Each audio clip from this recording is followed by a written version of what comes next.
kilang cha na buki ai tak sa ta paskan ya ka dusturiti kasniwa kerpan kayang tiang na open em muram dia kaca sukra na kilang cha na buki ai tak sa ta paskan ya ka dusturiti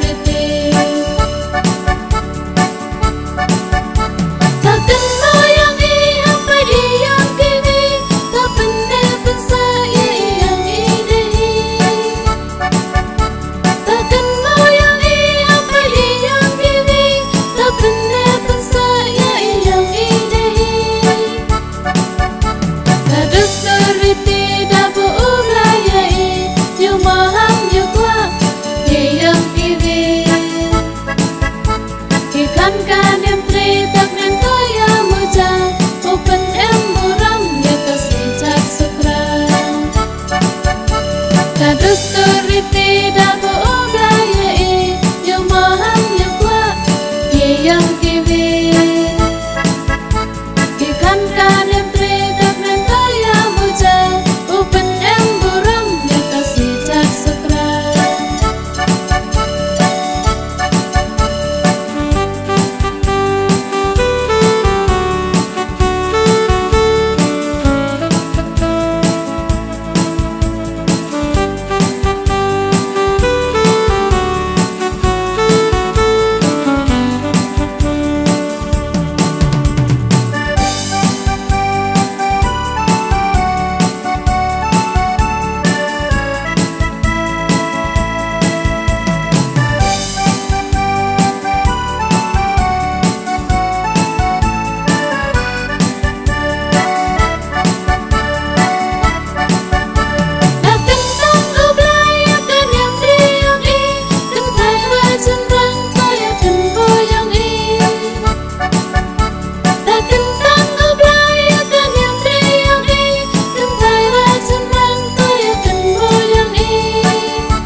kilang cha na buki ai tak sa ta paskan ya ka dusturiti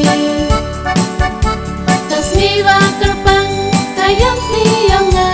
open em muram dia kaca sukra na kilang cha na buki ai tak sa ta paskan ya ka dusturiti